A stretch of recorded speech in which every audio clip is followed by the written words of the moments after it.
notion that we're not alone. Feels good to be blinded by the beat. I won't stop until he steps on my feet. Eyes in the dark, always watching. Eyes in the dark, always watching. Madness created by the night, passion jaded by the fright. I got the feeling someone else is in the room, like a shadow cast by the moon. Eyes in the dark, always watching. Whoa, whoa, whoa, whoa. Eyes in the dark, they's always watching now.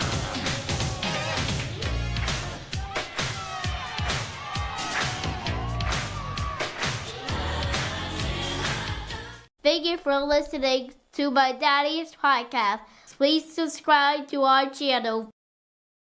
Hey, don't let these tears fool you. There's all dog around this mug. I'm good.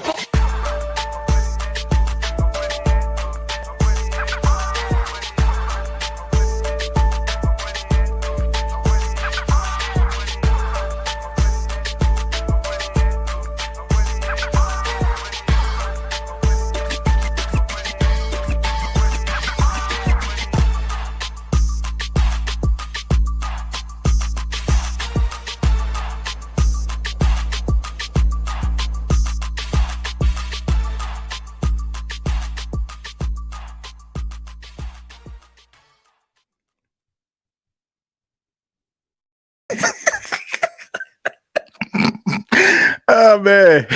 Hey, if I had to see that, y'all had to see it too. What's going on, Who That Nation? It is yours truly, Timothy J. Jones, the host of the State of the Saints podcast. And thank you so much for checking out the State of the Saints podcast, where we talk New Orleans Saints. Man, so all right, so I actually was, on YouTube, man, just one night. And, I was just looking at like old clips of stuff, right? And all of a sudden, that video just pops up, George Jefferson just getting this jig on. And my goodness, man, I can't tell y'all how many times I checked out that video. But I was like, man, I guess the song just got stuck in my head, man. I was like, man, if I got to see this, then they got to see it too, man. But that was hilarious. That was hilarious right there. So I get into that a little bit later. Y'all know how we have downtime on the show. I'll tell y'all the background story of that George Jefferson song. But on this edition of the State of the Saints podcast, we're going to be talking about Kliff Kingsbury. Kliff Kingsbury has denied the Saints from interviewing him, which is about the third or the fourth coach that decided to say thanks, but no thanks. But I want to say thanks to all of the people that are in the comments. I want to say thanks to all those that are watching this right now, whether you're watching this on YouTube, Facebook, on X. Y'all know what it is, man. Thank y'all so much. And then for those that are over on X, I'm asking you to slide on over youtube.com, search the State of the Saints podcast, and hit the subscribe button. Man, we've been killing it all month long. In January, we've been absolutely killing it on YouTube and X, man. I mean, it is unbelievable, man. The numbers have been absolutely crazy here on the State of the Saints podcast, man. Been having a really great time, despite what's going on with the New Orleans Saints. But I appreciate you all from the bottom of my heart. But let's go ahead and get into it, man. Kliff Kingsbury says no. As we know that Kliff Kingsbury decided that he was going to, hold off on the interviews while the Washington Commanders were in their deep run in the postseason. He wanted to be dialed in. He wanted to be focused, justifiably so. The Washington Commanders, they haven't been in that spot, man, I don't know how long, man. Mark Rippon might have been the quarterback last time they was in that thing. And if you don't know who Mark Rippon is, look it up. It's been a minute, so I can understand why he probably wanted to chill. But I don't think a lot of Saints fans were surprised by these shocking developments. I don't even think people really wanted Kliff Kingsbury like that. I really don't. I just think that it's just another shot in the gut. It's like a boxer been working the body the entire time they were fighting. About round 9, round 10, you know what I'm saying? They give you a little light shot, but it's the combination of all the shots throughout the rounds that really took you down. Man, that's how it felt with Kliff Kingsbury saying no to the New Orleans Saints. But I will say this. They're going to have to change some things on airline. They are going to have to change some things on airline if they are going to be competitive, if they're going to be taken seriously. They are going to have to change some things on airline drive. I mean, this is unbelievable here. Unbelievable how this team just doesn't want to face reality. I was on 103.7 down in Lafayette earlier this afternoon, and, the question was asked about, what do I feel like the Saints need to do? I mean, we all know what they need to do, but it seems like they just don't want to do it. Like, you got to be able to turn a page, man. And you also just got to acknowledge the obvious. Nobody wants to come to this football team the way that it's structured. That mom and pop vibe that y'all been given, and it was cute during the time, but people don't work like that no more. You can do the mom and pop thing and be close knit. Nobody will say anything to you when you're winning. But, when you're losing and you're losing consistently, you got to open it up. You got to come with some fresh ideas. And you also, once again, have to face reality. I think they're going to find a head coach, that's going to be able to do something. I feel like if it ain't Mike McCarthy, it's going to be Kellen Moore. If it ain't Kellen Moore, it's going to be Darren Rizzi. I think that any one of those gentlemen are going to give everything that they have, and they're going to bring something to the team that will make it better. Right? Is Rizzi's aggression and, his, like his riverboat Ryan type mentality, firing the guys up. Guys want to play for him. That's a plus. Kellen Moore with his offensive innovation, or, Mike McCarthy with his, his experience as a head coach in the National Football League. But it's going to be because there are 32 jobs. And just like Mickey Loomis said, somebody going to want it, you don't get an opportunity like that all the time. But, I can understand also why Kliff Kingsbury didn't want to become a head coach either. This could be his last opportunity. And I mentioned this on the last episode of the State of the Saints podcast about, how these second time coaches have to make sure that they, make the right decision, go to the right spot. Because if you get an opportunity to be a head coach and it don't work out for you, you end up getting fired, right? The second time around, like, they ain't going to be so understanding, okay, like, let's see what you can do. Can't do anything after that, then I guess you just a better coordinator than a head coach. So I expect for him to, build up his resume. He can do that because he has a really talented quarterback in Jaden Daniels that he's working with. But, I think he wants to go to a better spot. If you're dealing in a situation like Kingsbury, you might want to go somewhere where they have, a plus in salary cap, maybe a top pick. But you don't want to come to this situation, man. You got to move heaven and earth. And, you also got to roll up your sleeves a little bit. And, when you're rolling up your sleeves, like, you don't like the process. You just know that it has to be done, right? So the Saints need somebody that's going to be able to roll up their sleeves and embrace this situation and try to make the best of it. I think that a lot of people are leaning towards Kellen Moore based on the Saints flying to Philadelphia to talk to him. According to sources, they said that they talked into the wee hours of the night interviewing him. So, shouts out to Kellen Moore being a sport about it.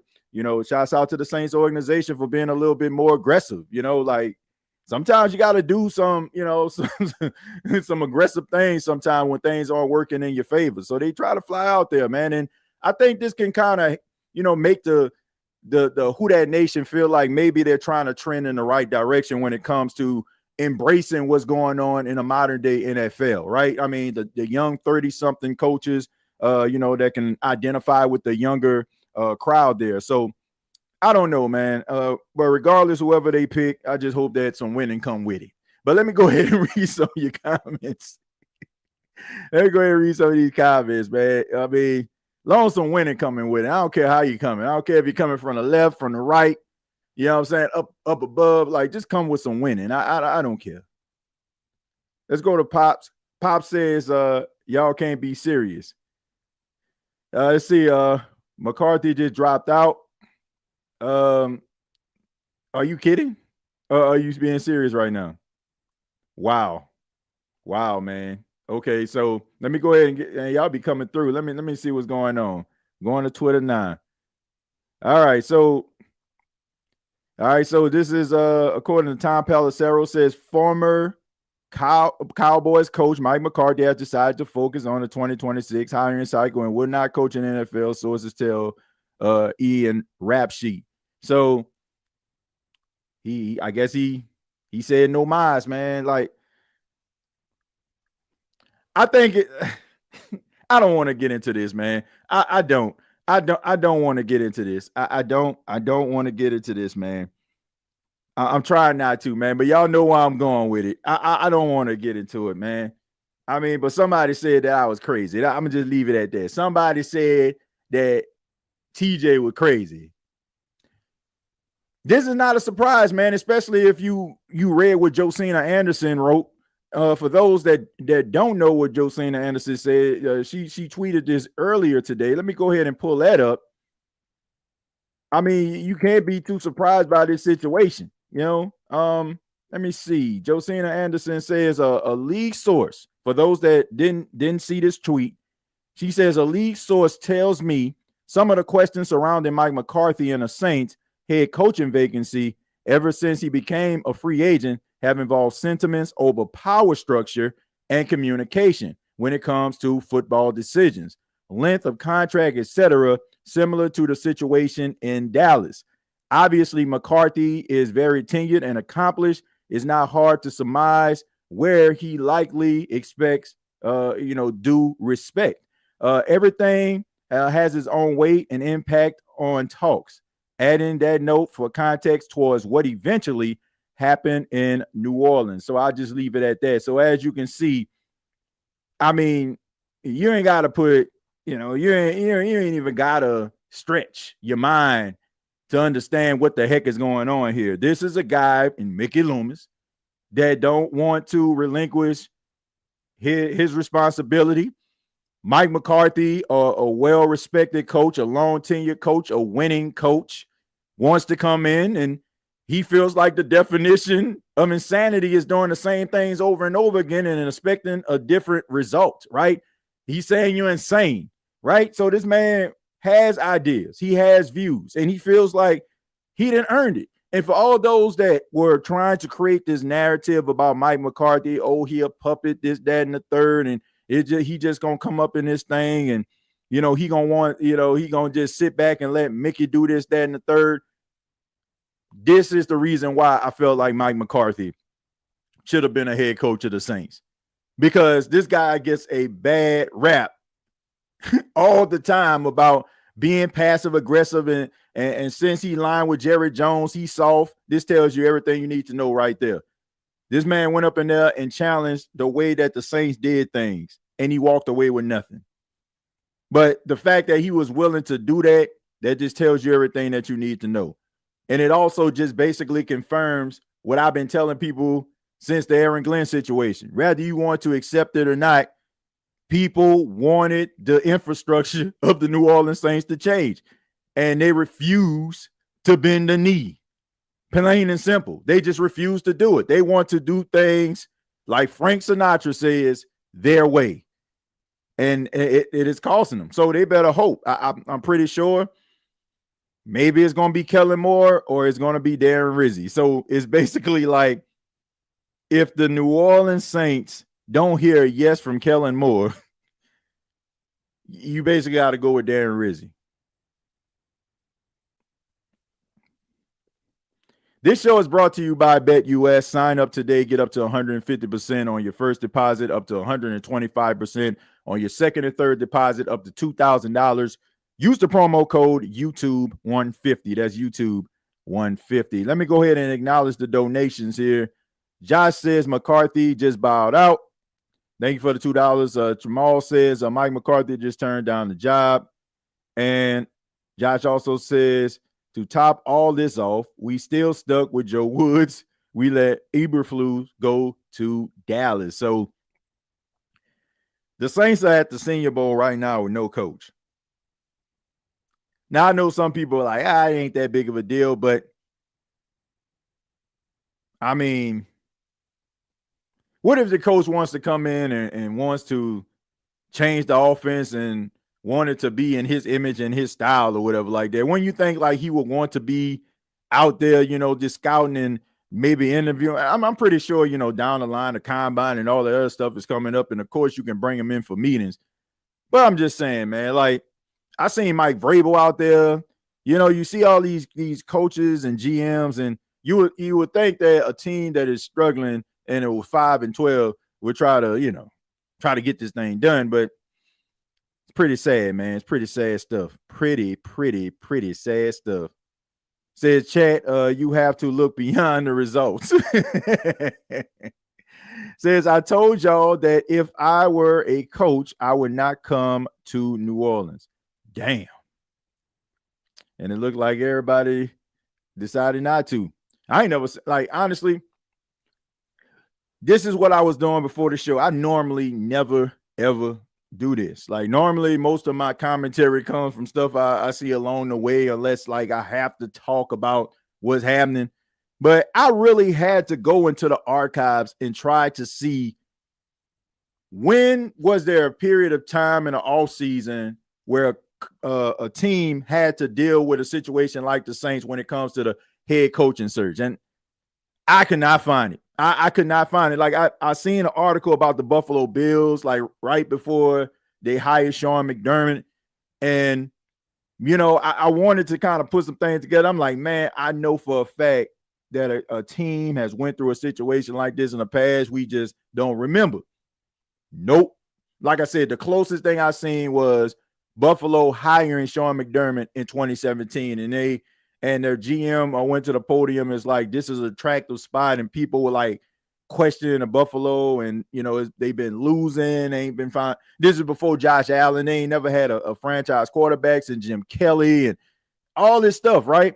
So I'm like, man, I can find something that's encouraging, but I ain't never seen a situation like this.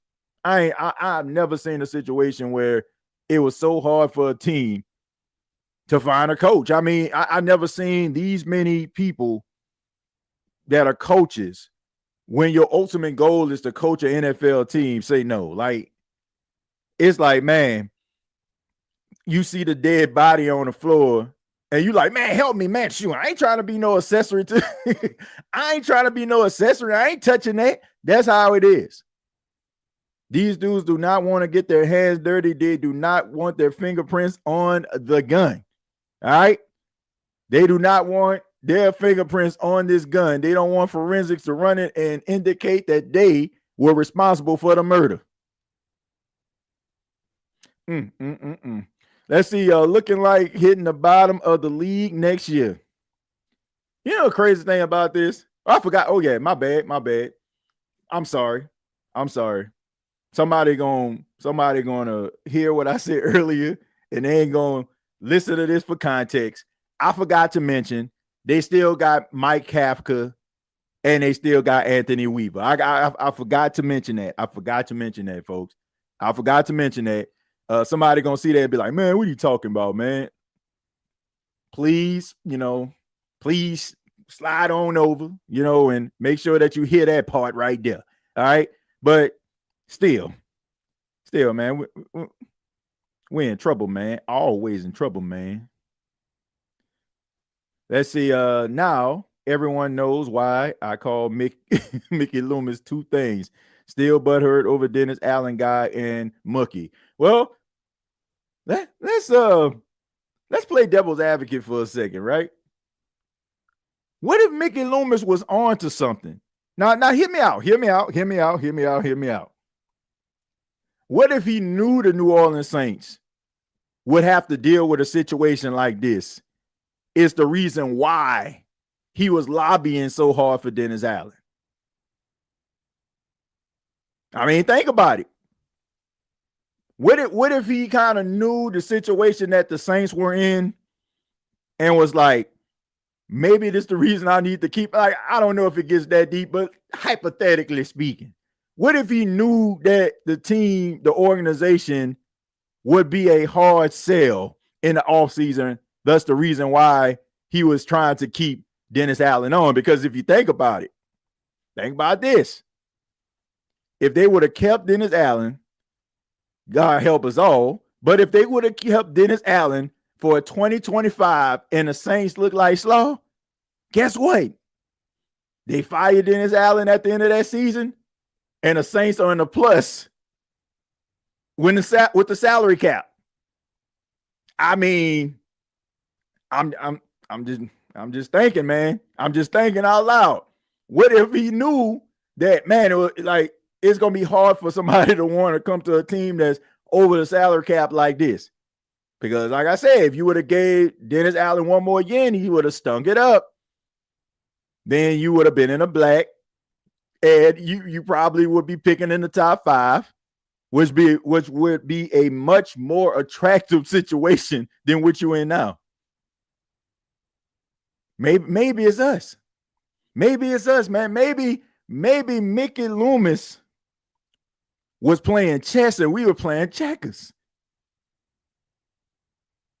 I mean, like, that could be. That could be. Like, maybe he was on to something. Or maybe this is like one of them situations where it just seems like Mickey Loomis always falls into fortunate situations that kind of cover up some of his imperfections, right? Or, you know what I'm saying, causing him to make a mistake that's just so egregious that it's just like, man, we can't just forgive you for this.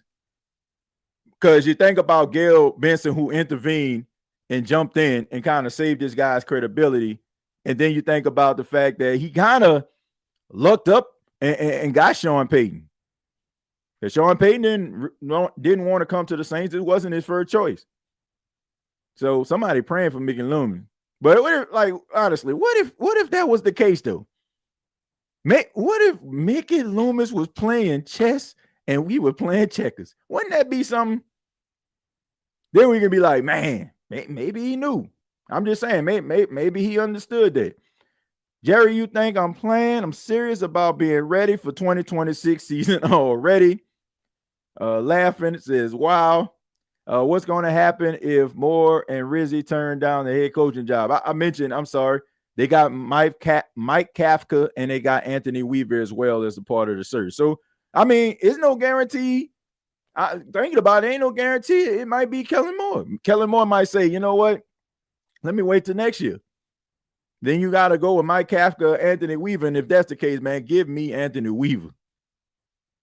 At least I know, you know, if my team going to look like, you know, slaw or something like that or not be as good as they should, you know, at least I know they're going to play with a dog mentality or something, you know, like, I don't know, but man, this is not a good look. This is not a good look at all, y'all.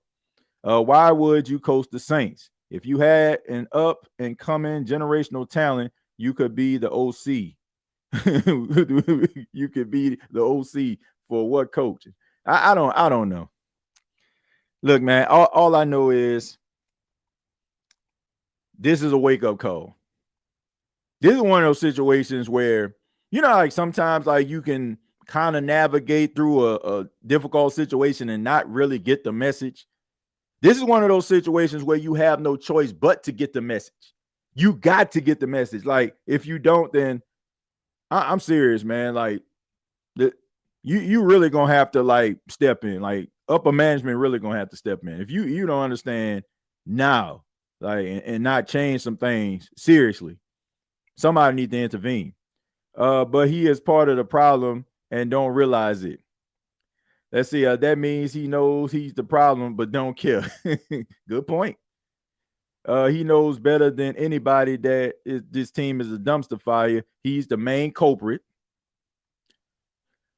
Right, TJ, could make sense. I mean, I don't know, man. Maybe I'm giving this man too much credit, or maybe that was his idea all along. And when you think about it, it could make sense. But y'all know me, man. I like to connect the dots sometimes. And you know, sometimes in sports, what I learned from very kind individuals in the world of sports, like sometimes you got to read in between the lines. Like they'll give you certain things that are right in front of your face, and it's up to you to accept them.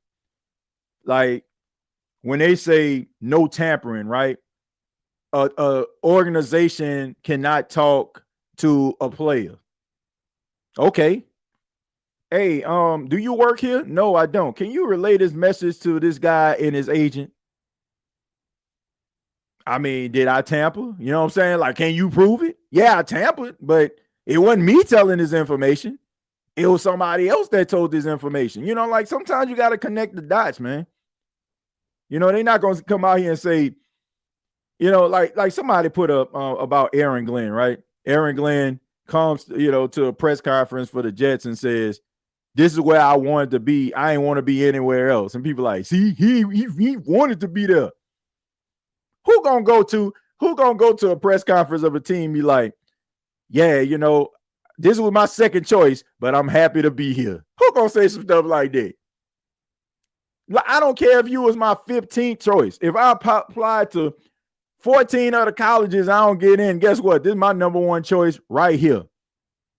You know, so I don't know, man. Ain't nobody gonna sit up. Like sometimes people want direct, like, you know, in your face type stuff. Like it's not always gonna happen, man. That'd be a career suicide. But all in all, like I said, man, you know, it's all bad right now. TJ, I've been saying DA was always Mickey Fall guy. Could have been. Mickey Loomis, you are the problem. Kliff is the Dennis Allen of the offense. I've been hearing that a lot. 2 years in Arizona, and they gave him the boot. Well, he ain't never won nowhere, to be honest with you. Texas Tech, he didn't win. That 10-4 hat on too tight. Look, I said it, but I would just, you know, first off, I'm just kidding. Of course, you know what I'm saying? Like he wasn't thinking that, but if he decides to wiggle and kind of weasel his way, like, what is going on? But this was my plan. And somebody gonna look at it and be like, man, that makes sense. Even though we know that wasn't the case. He wanted Dennis Allen to work, man. I don't know what he saw in Dennis Allen, man. That was some shallow hell football stuff right there. You know, like I'll read it. It said, go get Bill Belichick. I don't think that's gonna happen. But y'all remember, like on Shallow Hell, right? Shallow Hell. And for those that don't know, check it out, man. It's a really good movie. It's funny too. Jack Black, he plays this guy who gets hypnotized by Tony Robbins, the motivational speaker, and he's only able to see people's inner beauty, right? So, you know, the people that a lot of individuals would consider ugly, like he sees their inner beauty, so they're beautiful to him, right? So I was looking like Mickey Loomis, like that's probably how he was looking at Dennis Allen. Like everybody else see, man, you know what I'm saying? He looking through the lens and he see Bill Belichick. he see Bill Walsh. You know what I'm saying? Like, what are you looking at, man? Can't you see this is a good coach? Nah, I don't see it, man. Like maybe that's what it is, man. Maybe he went to Tony Robbins because I'm pretty sure, you know, Mickey, you know, he probably, you know, flies around the country from time to time. Maybe we're in a stop in Las Vegas. Tony Robbins was doing a show and he hypnotized Mickey Loomis. He was only able to see people's inner intentions. That's the reason why, you know, he keeps coaches too long. So maybe that's what it is. From now on, Mick, you're only going to see people's inner coaching. They may not be the best coach, but when you look at them, you're going to see greatness despite their situation. That's the reason why, you know, like he got hypnotized. So he not seeing the coaches we see. You know, when he seen Pete Carmichael all them years, you know, he thought that he was looking at Don Coryell around him. Let's see. Mike McCarthy just denied the 2026 job, so he stuck with Kellen Moore. Well, like I said, they got Anthony Weaver, Mike Kafka, and Rizzi as well. See, Carlton, man, dude is a goof. Let's see. It's a dude's a goof. I ain't hear nobody say that. TJ, it's time to make a song for the situation. Ah, man. I've been trying to see how it's going to play out. Okay? I'm trying to see how it's going to play out.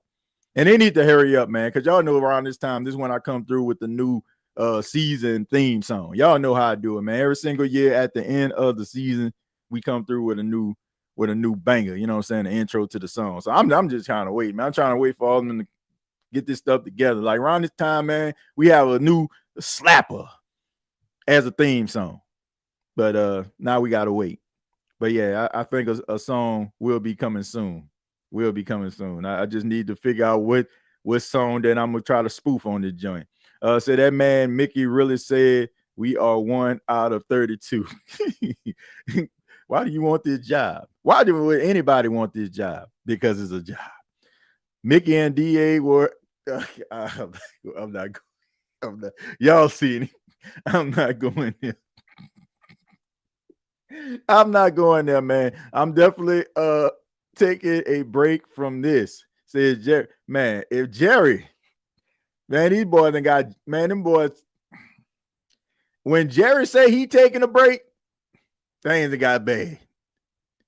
When Jerry says he taking a break, it's bad. It's bad, yo. I don't think there's a human being on Saints YouTube that follow these shows don't know who Jerry is. Y'all know he if it's Saints, he in that thing. If he say he taking a break, according to my guy Follow, coming off Saints' second interview with Kellen Moore, the Eagles OC remains the most likely head coach in New Orleans, but nothing is or can be finalized at this point. Says our friendly neighborhood Patrick Mahomes, the Patrick Mahomes that we can count on, that we know that, you know, they ain't gonna throw no flag for him. You know what I'm saying? Like, but you know, if he out here and he just incomplete a pass, all right, he's our friendly neighborhood Patrick Mahomes Dalton right there, man. But anyway, yeah, man, seriously, like you know, I look at this situation like it's looking like Kellen Moore. It's looking like Kellen Moore, man. So basically, Mickey purposely sabotaged the team so he can still have a job. Wow. Well, he would have had the job anyway. Like, y'all, please understand, folks. Please understand that this man is made of Teflon. Like I've been saying, go back to the shows. I ain't got him tagged like that, man. But go back to the shows. I've been saying this. I said the only way you can get rid of Mickey Loomis if you find him in a very precarious situation on Bourbon Street or something like that. The man is made of Teflon. So it wouldn't matter.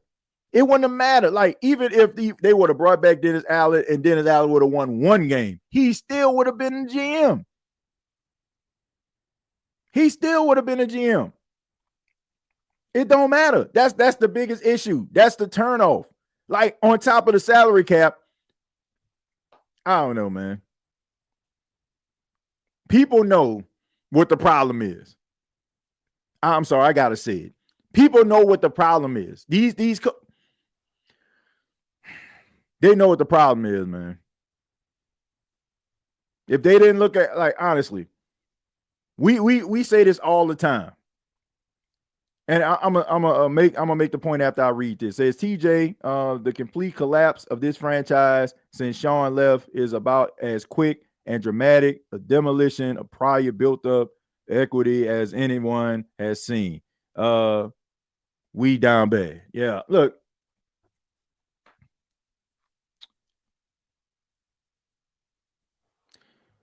This man is made out of Teflon.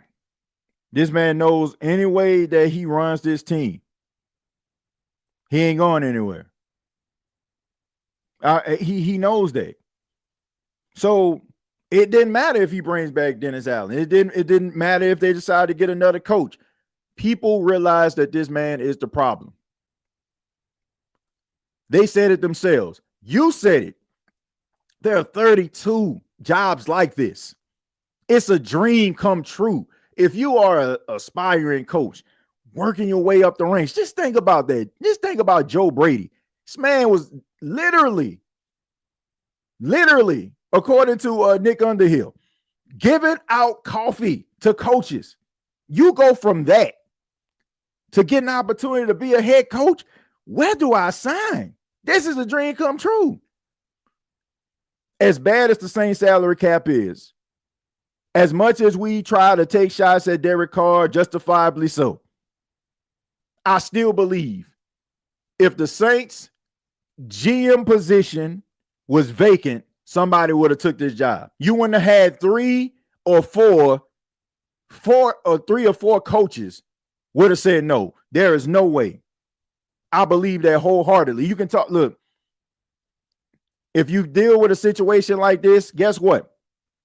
Most coaches, they know they're going to a team because they have the responsibility and they put it upon them to fix what is broken.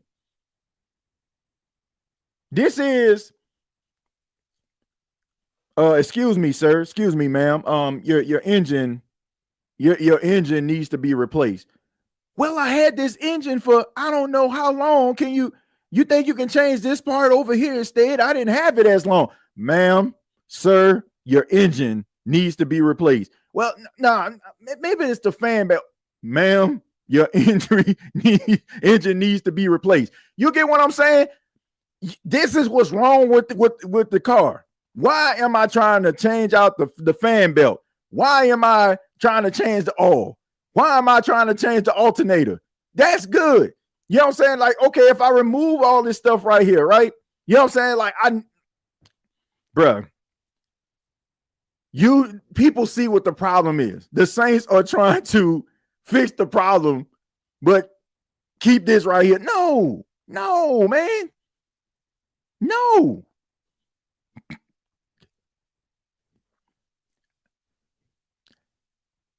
I'm standing on business when I say this. If the Saints general manager position was vacant, somebody would have been a head coach of the Saints right now. I really believe that. This would have been over with. It would have been over with about a week ago. TJ, I feel like a Bears fan will love DA bad B walk in Chicago once he turned that D around. Pause. We miss you playing that bad B clip though. Had to take a long pause for that one. Hey, yo. Let's see. Carl Prime said the word is out on the Saints front office. Very unattractive. The Saints organization is a ish show, TJ, and Mickey is the CEO of it. CEO of the ROs. Let's see. Sound like Derek Carr. Not just any Carr. Derek Carr. All right. So all of those coaching candidates said one Jerry Jones is enough. Park that car like some dirty Air Force was. Y'all for fools up in here, man. Gail painting the car with a blown motor. It's just facts. Oh my goodness, man. Yeah, man. Look, that's just what it is, man. We trying to fix the wrong parts of the car. Says, how about making a song called Someone to Coach a play on John B, Someone to Love? I have to see. I think I could probably make something, but I think I can make something. I'll take a listen though. Let's see, Mickey on some Black Air Force vibe right now. You want to be. You want to be. Watch Weaver withdraw his name too. I don't know if he gonna. I feel like Kafka. I don't know so much more. I think if he stay, he definitely be like the Ben Johnson, and plus he'll be able to replicate that as long as they got Saquon. But I don't think like Weaver or Kafka are gonna bow out, and Rizzy ain't either, because Rizzy want to be there. Rizzy sticking his head up in there. Yeah, y'all heard anything? Those coaching candidates said one Jerry Jones is enough. We don't need a wannabe. TJ, breaking news. Mike McCarthy just said he won't coach this year and he'll coach in 2026. Another coach out the running. This is embarrassing. Like I said, because they having these conversations, man. Not like they having these informal conversations. And that's the reason why they ain't got to sit down with each other. Like, man, trust and believe. Like just because they say like we set up this interview don't mean that these organizations don't know where these coaches stand, and these organizations, you know what I'm saying, and vice versa. You know what I'm saying? Like, they know. And that's what people don't understand. Like they feel like if somebody did report that, it didn't happen. I'm telling you, man, back channels are real. Like, the teams do that to protect themselves so they can have plausible deniability when it comes to these situations. So if somebody like a Ian Rappaport or Tom Pelissero come to him and be like, we heard this day, well, you ain't hear it from us. You get what I'm saying? So that's kind of how it goes. Plausible deniability, but they're having these conversations. You can believe that, you know, Mike McCarthy, he interviewed next week. Like, you can believe that Mike McCarthy not talking to the Saints, or his representation not talking to the Saints behind the scenes if you want. They having conversation. Like I said, it may not be formal, like they meeting face to face, but they know where each other stand. I got a song for you, TJ. How about when a who that spit up? Ah, man, that's a good one right there. Jerry, I need OG in here every Sunday after them games. Man, Jerry ain't going nowhere. He just mean tonight. TJ, why won't Gail do anything, man? She sees the team fall apart. Why won't she just do what needs to be done? I don't know. Maybe because she trusts Mickey Loomis or something. Like I said, man, like they loyal to a fault. Like, they loyal to a fault. TJ, I was about to pause my comment myself. I said, you gotta put dot up in that joint, you know. After that one, hey yo, let's see, McCarthy out here. McCarthy out too. I'm hearing Rizzy or more or left. Weaving, Kafka, still in it. You know, I know they you know, they not the stars, right? They like the reoccurring guest on the show, right? The guy that everybody just wish, man, they just need to give him a bigger role. You know, that's what they are. But they there, man. They like, and I'm not just saying this because of their complexion, but they like Lenny and Carl on The Simpsons, right? You know, like Lenny and Carl, they can't come up in there, they friends, they buddies, right? You know, they home are good friends. You know, up there, Sector 7G. You know, they'll show up every now and then. Sometimes, you know, Smithers will show up, or, you know, Mr. Burns will show up. You know, they Lenny and Carl, you know what I'm saying? They own the show. But, you know, they not really seeing that much, right? They there, though. And they want the job. Says whoever take it now will be looked at as desperate. Jobs has scarlet letters on it now. Well, I'll tell you what. That may be, but if you start winning, you look like a genius. And think about this. The coach that is responsible for turning this team around, to me, it's like when LeBron won the championship in Cleveland. Like, it means more. You know, like the Saints only had one championship, but they were a losing franchise. And when they won, it just felt like the Saints had like just as many as the Patriots or Cowboys or 49ers. Like, if a coach can come in here unheralded and turn this thing around, can you imagine how that would make them, like, make that coach look amongst the league? Like, they're gonna look like a miracle worker. So sometimes you just need an opportunity, man. You know, I tell stories all the time on this podcast about, you know, when I was a 20-year-old, you know, manager, you know, right out of college.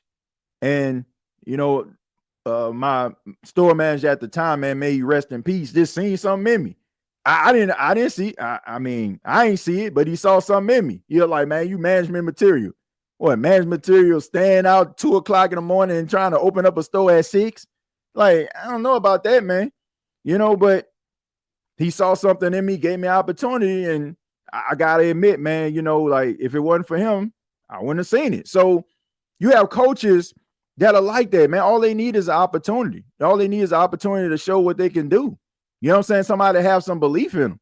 So if Anthony Weaver, somebody that a lot of Saints fans aren't talking about, come in, And the Saints turn it around, like that's gonna make him look really, really good.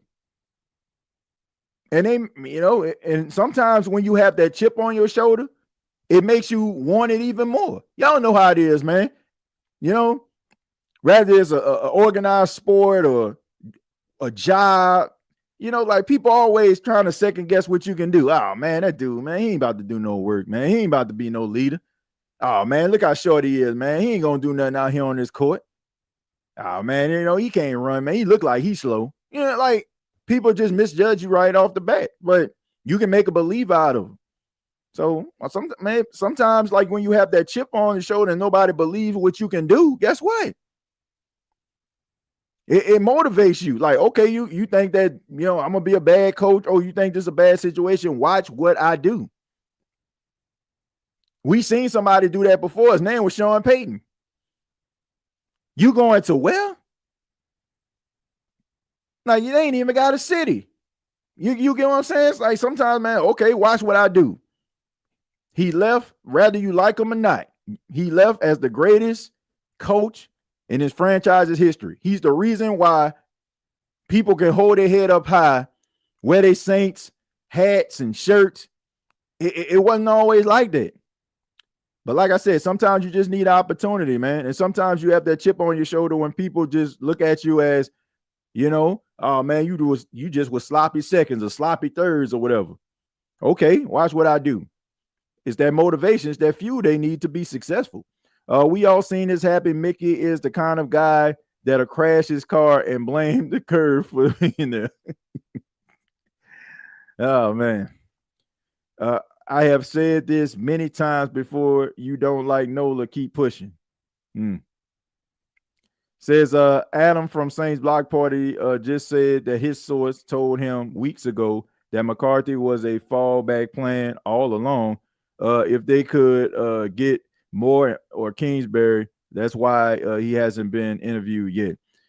Look, I trust what Adam, Adam and Wolf say over there, man. But I don't even say no but, man. You know what I'm saying? That kind of stuff does have validity. You know what I'm saying? It has validity. But, this is what I will say, but people probably don't buy it because of who it came from. And, like it's kind of like, people just size you up and you don't supposed to know what you know. But I trust what he's saying. And I've heard that. You know what I'm saying? I've heard several people tweet that and some of the things that, they've been saying over there quite often. But I just don't get it, man. I just don't get it. Like, I don't get why they just can't see what's going on here. And, Mike McCarthy knew that if he was to be interviewed, it was kind of going to be like that final boss thing because he had skins on the wall, unlike the other guys that are interviewing for the job. He can, like he actually has some weight behind it, you know what I'm saying? And feel like if another coach has that conversation, you can be like, I don't know, you know what I'm saying? Because you ain't never been in his position. But coming from the Packers, I guarantee you, they allowed him to take part in the decision making of the team. So he has experience in this. So if he says, man, I want to do this, he has the capabilities of doing that. You just don't want to give him the opportunity to do it.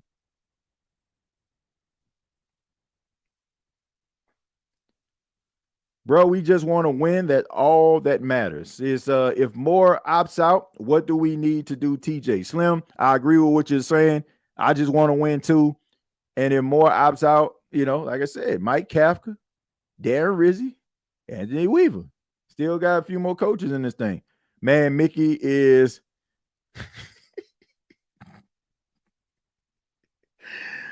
y'all see it. Says Mickey is like Santa on Friday after next. If you know, you know. To give you an outside perspective that's not a fan, it's your team's cap situation. But I'm saying though, like, I still feel like a coach would have wanted this job if the Saints general manager seat was vacant. Because the first thing that you do if you want to improve a team, you look to the cap. And you look to the cap to try to, come up with your plan. You do. Like, I mean, where I'm at, like, think about it. Everything in life, like, kind of, starts with money, you know what I'm saying? Especially like, if you want to build a project or something.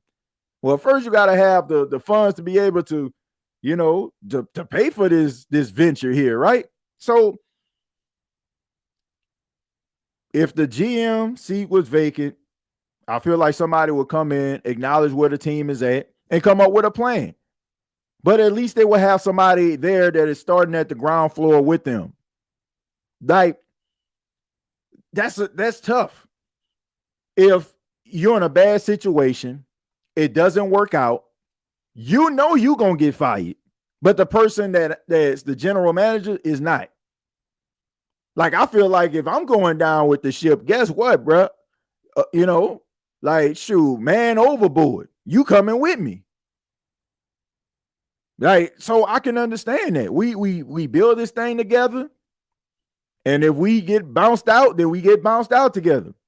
But imagine somebody screwing up and they blaming you.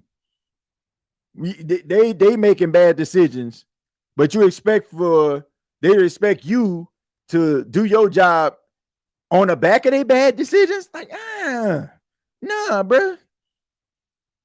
I still feel that way. Because you're not going to be in this situation. You're not going to be in this situation like, the next couple of years, because in 2026, you back. You know what I'm saying? You got a little money to spend. You got a little money to blow. And then you might have a bad draft pick. I won't say bad, but, you can be a bad team that gives you a good draft pick. There you go. So, okay, man, we didn't have the season that we wanted, but we kind of expected this. Okay, now we can do a little something here. And I got my general manager with me. Right? So I can understand it. Man, look, we need to get this thing together. If Mickey Loomis would have relinquished power, I feel like the Saints would have had a coach by now.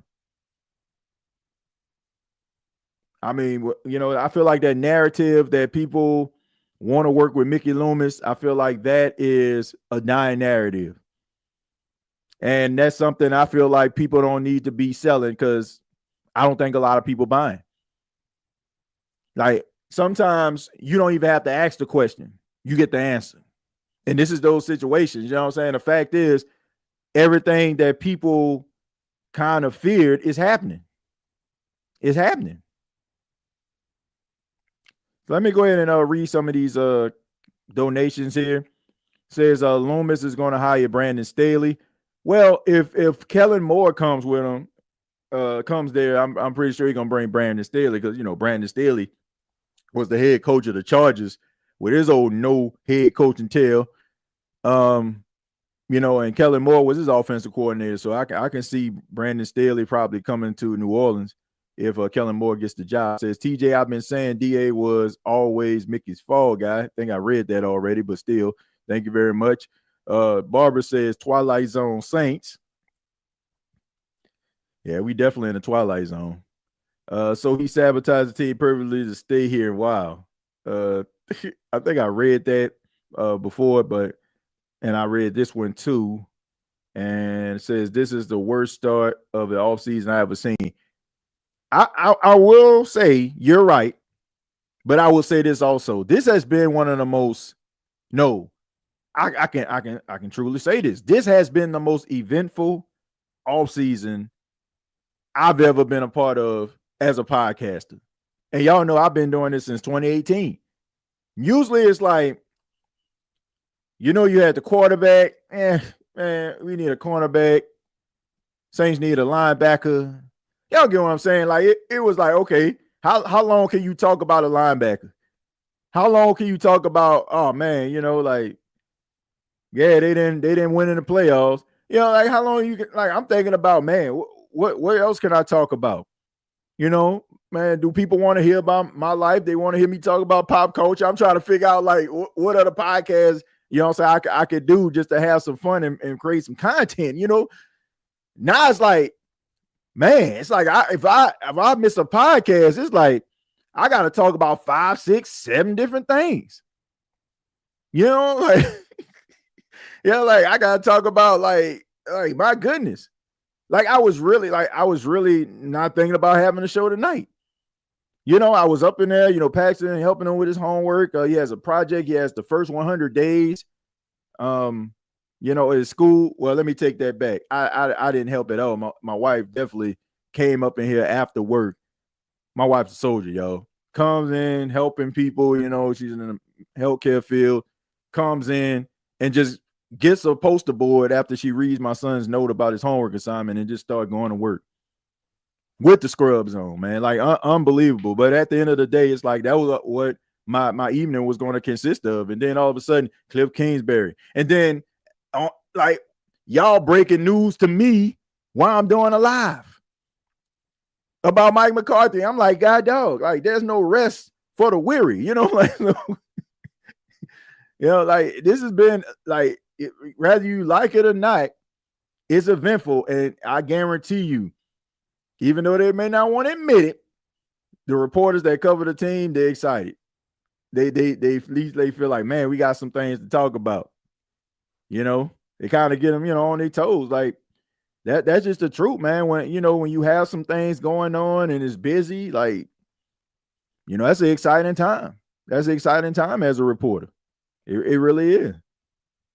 Nothing's worse than, not having anything to talk about or trying to squeeze juice from a turnip. Mickey Loomis is like Popeye chicken without the seasoning. The chicken is still edible, but just doesn't taste the same. David be coming through with the modalities, boy. Yeah. Man, let's see. I think Mickey think he going to strike gold again by hiring another former Cowboy offensive coordinator. I was thinking about that too. Not only is he a former Cowboys coordinator, but he was a quarterback in college. I'll let y'all fill in the blanks. He was a quarterback in college who flaked out after a few years, became a coach with the Cowboys. I mean, come on, man. That is what you call an irony, I guess. At this point, I'll take Rizzy. I'll take Rizzy. TJ, here's a humble context idea. Pac-Man and Dad Summer Chronicle. Man, he's like Eugene, all jokes aside, he got bitten by the bug, man. Like he was like, I was in his room, my office here, and he kept on coming through the door. Dad, you need me? Dad, you need me? Dad, are you going to start the podcast? Are you going to start? Like he's been bitten by the bug, man. And like I mentioned on the watch along, he said, I heard him tell my wife, he said he wanted to be like his daddy. Like, I want to be like daddy. He's like, you want to do the podcast too? Like, yeah. He loves to have his little cameos. I told him he wanted to be on here tonight, but it was too late. It was past his bedtime because, like I said, him and my wife were working on his project. And I told him, like, next time, I'll try to do it a little early so he can pop his head in. But yeah, he's got bitten by the podcasting bug. So if y'all see like a little 5-minute, 6-minute video of the Packing Man talking about just some random stuff, because I don't know what he gonna talk about, y'all just give my boy a listen. And put a little smile emoji down at the bottom to encourage the young man. Loomis is more like gas station chicken, greasy but dry and not worth it. Oh man, y'all coming through with these examples and analogies now. So y'all try to pull a me. You trying to use those analogies to try to describe what's going on. That's what I was thinking, Maul. Chauncey Garner looking like all pro, by the way, too. How the F we never gave that boy a contract because he wasn't no quiet boy. Like because he was, that some people were saying like he was going a little bit too far in practice. When he was up for a contract and they were like, man, y'all need to pay me and stuff like that. Of course, they went for a trade because I guess they didn't like his personality, but I will like you gotta admit, you gotta admit that secondary wasn't the same when he left. You may not like him, but y'all know like he brought this level of aggression to that secondary. It's a goons mentality. And I feel like those guys fed off that. You know, so they probably don't want to put their coach, their job in Carr's hand. Good point. They probably don't want to put their job in Carr's hands. I don't know. Maybe. You and Pac-Man need to get a YouTube channel, just like Prince family. My daughter loves their channel, brother. I don't know, man. Anything I would want to do, I want to make sure that it's organic and real. Like honestly, I don't, he ain't old enough for that yet. I don't think I want to, get him in there. But I think he's gonna like, if he's just talking about some toys or something like that, then yeah, something like that. I wouldn't mind, creating a channel for him. But we'll see. CJ Garner spoke his mind. Any player that wasn't a do boy was out of here. Yep. Y'all noticed that, huh? Marshawn Lattimore, even though that's looking like a good trade now. Sorry, buddy. Michael Thomas, CJ Garner Johnson, but some of y'all not eating at the right. South Louisiana gas station and it showed, man, for real. Shoot, that's where you get the best food. That, man, people like, oh, I went to Emerald's. I went to bro, you ain't going nowhere. If you ain't got grease dripping at the bottom of your bag, you ain't been nowhere. If your fries, is so greasy, like you can rake the paper and grease your scalp with it, you ain't been nowhere.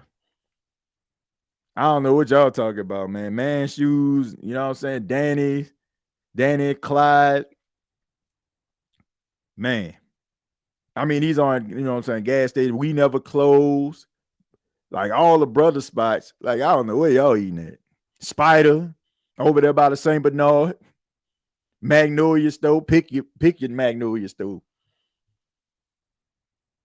Shoot, that's why I go. Yeah, this may sound crazy, but I don't think I ever ate at a fancy restaurant downtown. And then probably if I did, it was probably like somebody graduated. Now I take that back. My big brother EJ, he graduated from Douglas High School, and we had his graduation party at Copeland's. Like, man, when I go home, man, shoot, I'm going to Cajun seafood. Like, I stop there before I go by somebody's house. Seriously, I don't know where y'all eating at. I agree. And if you didn't realize, we at the end of the show. This is when we start talking about other topics and stuff like that. We pretty much broke it down, man. We know that Kliff Kingsbury.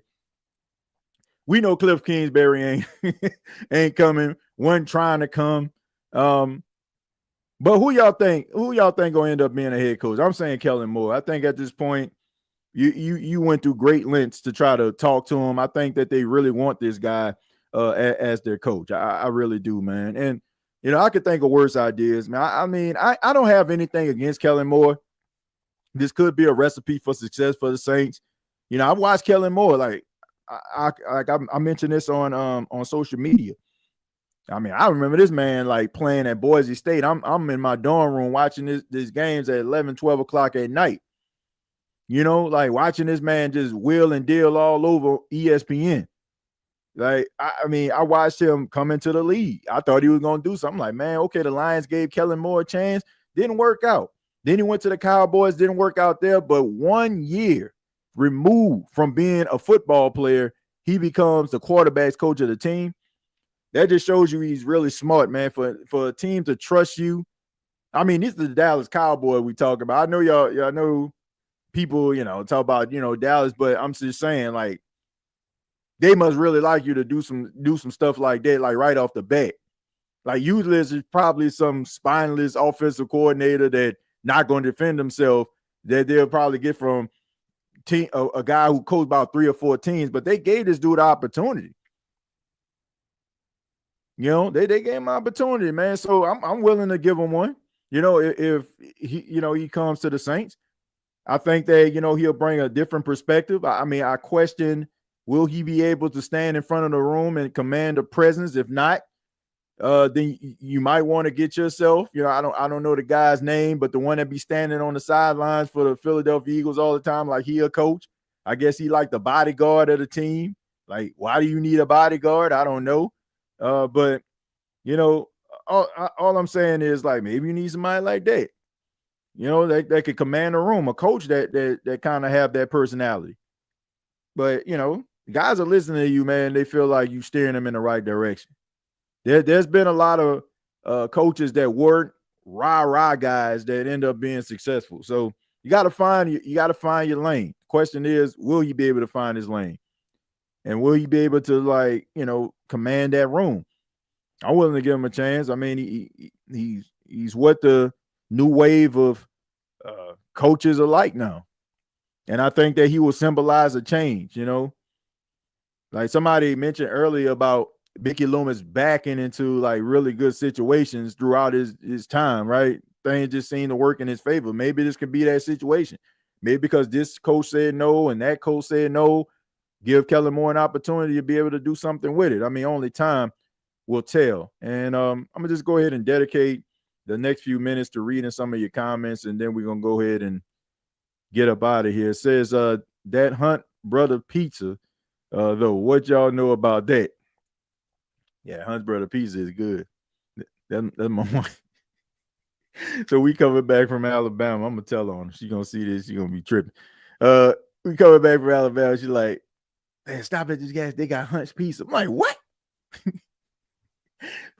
I'm like, I'm ready to get home, man. It's 8-hour drive. You want me to stop at the Hunt? Like, I ain't gonna lie, it was worth to stop now. Pepperoni pizza was off the chain. Mickey Loomis is gas station food. Don't disrespect gas station. Come on.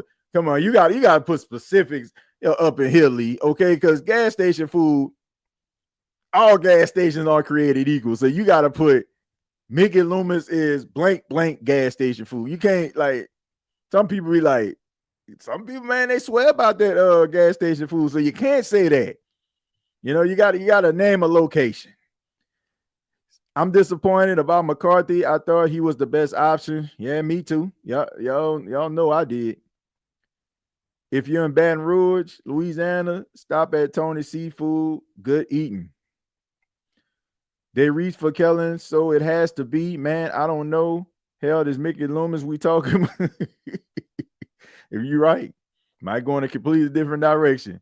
Saints have hired special teams coach from Northwestern Central State. Who? Who? Turns out they was interviewing him the whole entire time. Nobody knows about this phantom coach. Everybody, you know, people knew that he came from this school right here and he coached the special, like, y'all know. Bunch of, like, somebody come out of nowhere. At this point, I think Mickey Loomis was the reason we didn't draft a quarterback to follow Drew during this time. He and Sean knew Mickey was going to sink the ship completely, and he got out. Yeah, man. I mean, we all were wondering. Man, when I didn't see the Saints get Jordan Love, y'all know me. I crashed out. I'm like, the quarterback that everybody has been talking about is right there for the taking, and you bring in Cesar Ruiz. Y'all know the famous Cesar Ruiz speech, even though I like Cesar, you know, but I feel like, I mean, Jordan Love, Cesar Ruiz. I mean, no disrespect. Just like I said, I like Cesar. I think that he's made great strides from year to year. But you ain't taking Cesar Ruiz over no Jordan Love, man. You not.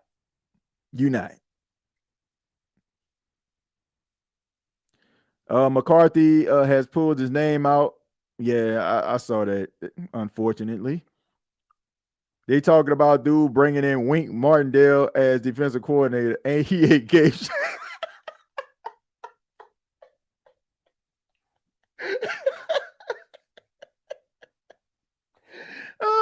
You ain't lying, man. Don't that do sound like that do sound like an old game show host. Welcome to You Get Love, the show that gets you love. And now here's your host, Wayne Mondale.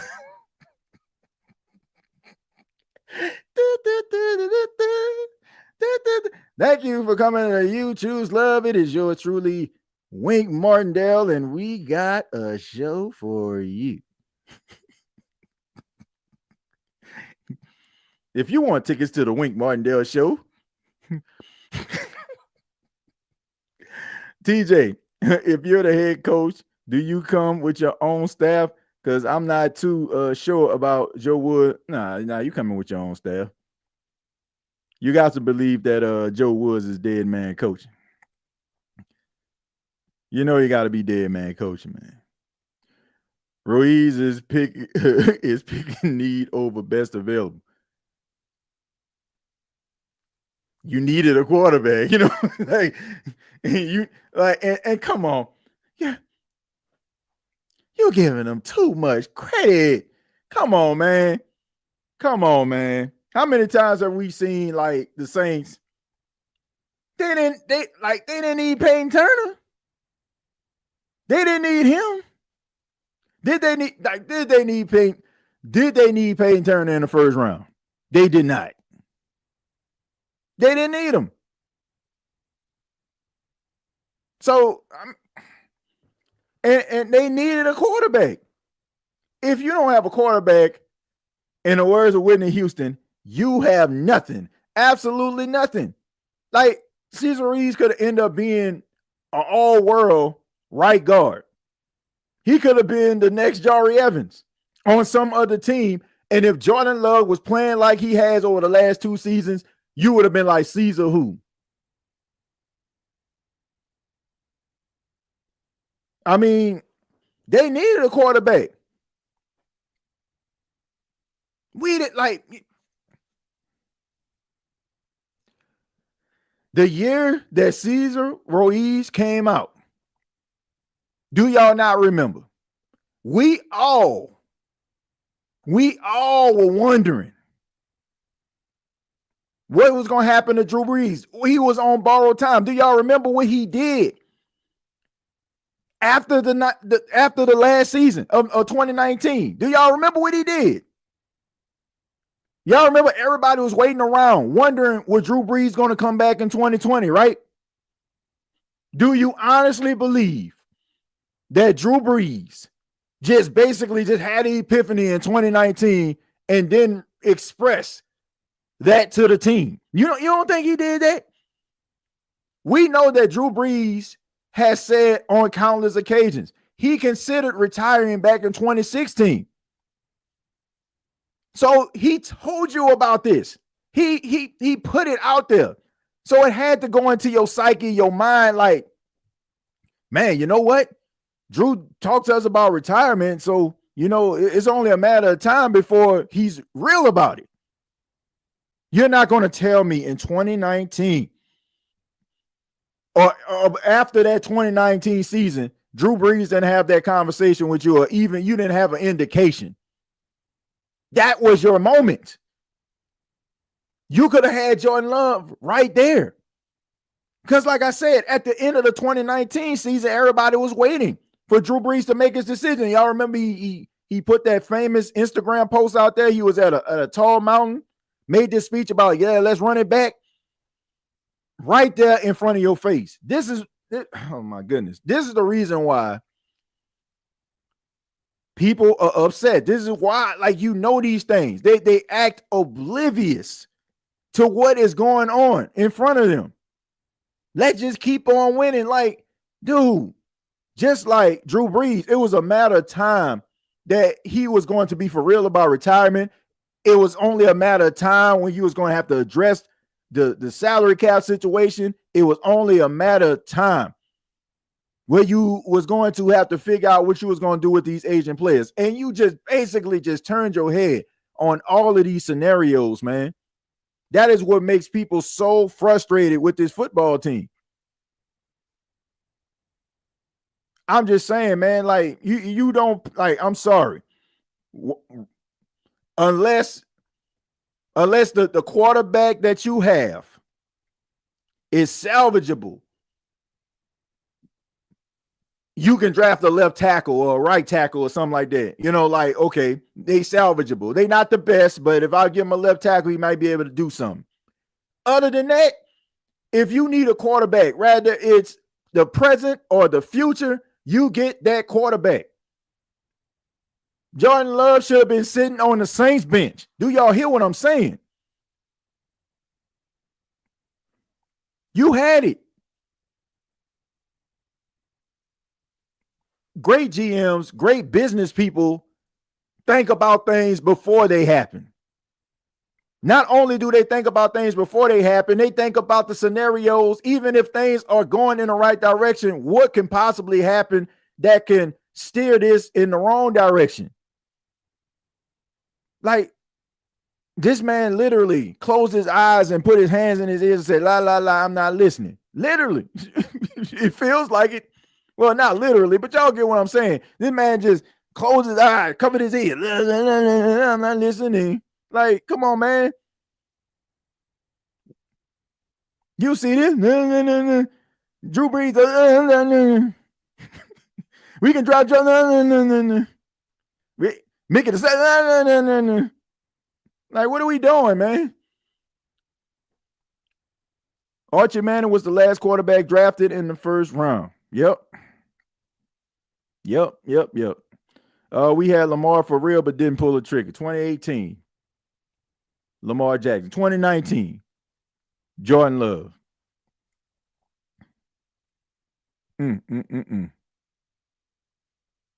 Man, out here killing the league right now. Mickey made them choices, and now he's trying to cover up spilled milk with dirt from the.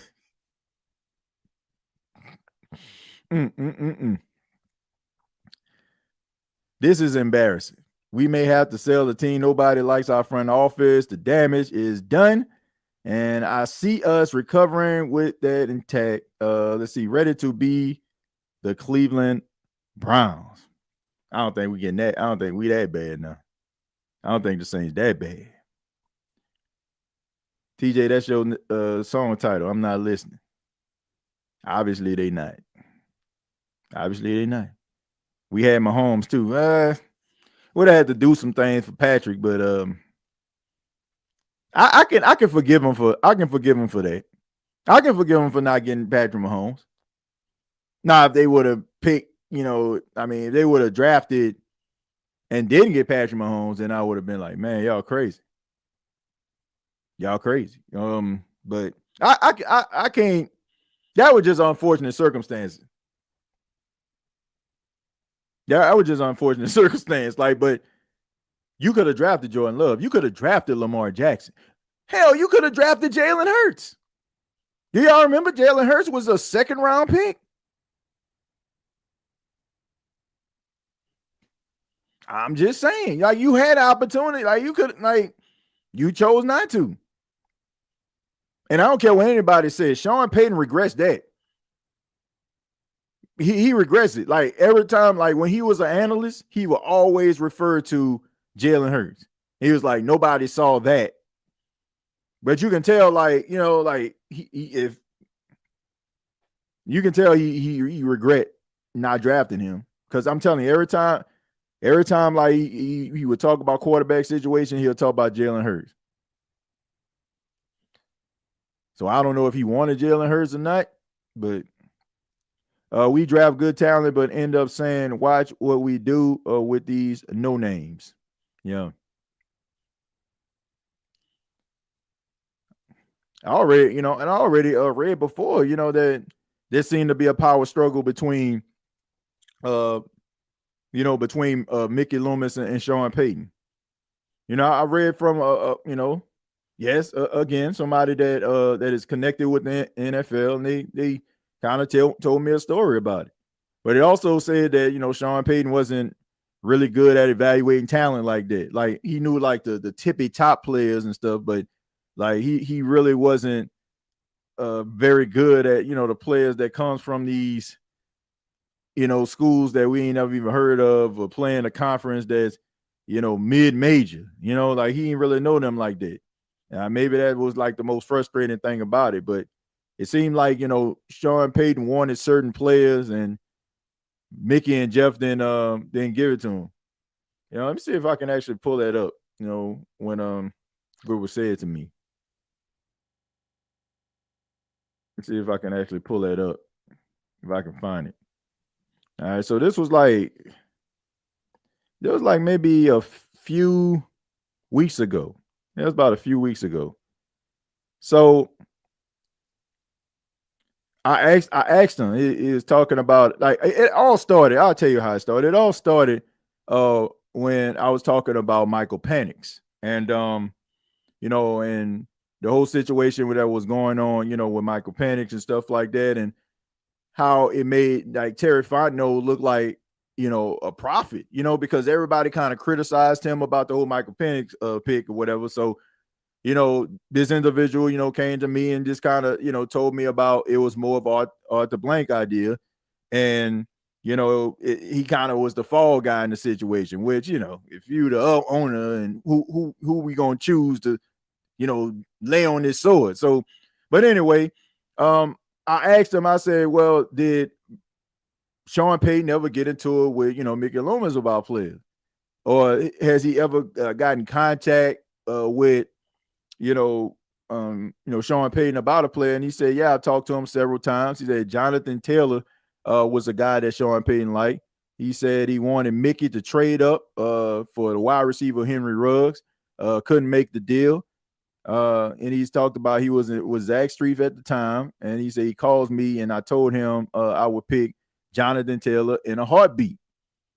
And Ireland wanted Cesar Ruiz. So Sean Payton wanted Jonathan Taylor and Jeff Ireland wanted Cesar Ruiz. But Sean wanted Jonathan Taylor. Mickey sided with Jeff Ireland. They ended up picking Cesar Ruiz. So they wouldn't even got Jordan Love. They wanted Jonathan Taylor, which, nobody would have had an issue with that. Said Sean had a fit for T. Higgins. He spoke about T, and they had a deal in place to move up 3 spots in the second round, but the Bengals drafted him with the top pick in round number 2. So the Saints would have had Jonathan Taylor and T. Higgins because Sean wanted both of them, right? So they had a deal in place. So those are the 2 players that Sean Payton wanted, but they couldn't really get the job done in the second round, but they decided to go with Cesar Ruiz in the first. So, and like I said, he mentioned about Sean Payton not really knowing about, top 100 players like that. So all I'm saying is, those type of things happen. Maybe that was too. And also like Henry Ruggs, this man, it's unfortunate what happened and how that young man just completely derailed his life. But for a short period of time, man, he was a dog in the league. It seemed like he was trending in the right direction. He was that down the field threat, speedy receiver. Some of y'all know him from Alabama, but that would have been wouldn't have been a bad decision, if he didn't make that bad decision. But so Henry Ruggs, Jonathan Taylor, T. Higgins, and right now T. Higgins is going to be the top wide receiver in free agency if he decides to test it. Jonathan Taylor, top 5, top 10 running back in the league. So so maybe they did. Well, they seemed like they did clash from time to time, but I don't know. I don't know if that was the deal breaker or not. We only can speculate that, right? Let's see. The Falcons was just along with us. Who chose Davenport? I don't know. They ain't say anything about Davenport. They didn't say anything about him. Ireland is trash. Is Ireland trash?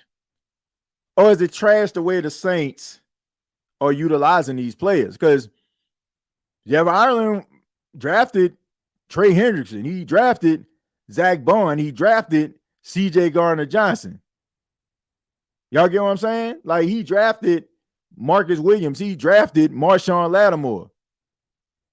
So the question is, like, are these bad draft picks? Or are they not just being utilized correctly? Maybe he knows what he's doing, but they just not utilize him in the right way. I just didn't understand the Zach Bourne. I just didn't understand that. I just didn't understand that for the life of me. Like, y'all could have did something else with that. If y'all weren't going to build your defense around the guy's strengths, like, why y'all even wasting man time? They ran a completely different defense than what this dude was used to. So he would have never saw the field. And now look at him. All pro, Zach Bourne. Didn't waste no time being great. Ain't that something? Sounds like Sean Payton can elevate talent to me with those picks. But it's not just the top heavy part, right? You got to be able to hit down at the bottom too. You got to find your Bush ride. You know what I'm saying? You got to find your Jari Evans. Like you got to be able to find those late round guys, man, that can contribute to your team too. Like, you know, Jonathan Taylor, would he ever contribute? Absolutely. Alongside Alvin Kamara, my goodness. I mean, when Jonathan Taylor came into the league, was that about 2020? So, you know, you got a 4-year guy in Kamara and a rookie in Jonathan Taylor. You got yourself something right there, right? You got Sonic and Knuckles before they came to Detroit. So I don't know, man. You know, like, but you got to be able to hit on all these different rounds too, man. Got to be able to hit on that too. Says, like I said, we drag great talent and reduce them to special teams. Boy, can you imagine if Isaiah Foskey lead the Saints and Isaiah Foskey become an all-pro? All-pro Isaiah Foskey. He leading the league in sacks. This man can barely see the field. This man get introduced to the field. Isaiah, Phil, Isaiah. Because they don't see the field enough. You know, like and that man can go somewhere and be a beast. I mean, Bond looked like he about to be a 2-3 year all pro. Yep, and he about to get paid. Because he only signed a 1-year deal. And like Fat Joe said, yesterday's price is not today's price. On that, you know, on one of my favorite songs out there, Coke. By the boy Pusha. Let's see. TJ, what Cat Williams say? I almost died. If Foskey leaves and become an all-pro, I'm sorry. Yeah, that would be, that'd be something right there, man. You know what would been the straw that broke the camel back? What if Traquan Smith left and became a 1,300-yard receiver, double-digit touchdown receiver? Wouldn't that be something? I wonder what Traquan Smith doing these days, man. One of the best wide receiver offensive tackles you ever seen, man. And, you know, and Traquan to come through with a clutch catch every now and then. That's Jerry boy right there. That Jerry guy, Traquan Smith, man. TJ Bond said his name is his name. The price of the brick going up. You ain't lying. Yesterday's price is not today's price. Plain and simple, man. But thank y'all so much for checking out the State of the Saints podcast. I really do appreciate it. Much love to each and every one of you. Once again, this show is powered by BetUS. Sign up today. Get up to 150% on your first deposit, up to 125% on your second and third deposit, up to $2,000. Use the promo code YouTube150. I knew I was going to get Jerry back in the chat. Also, previous episodes of the State of the Saints podcast are available here on YouTube.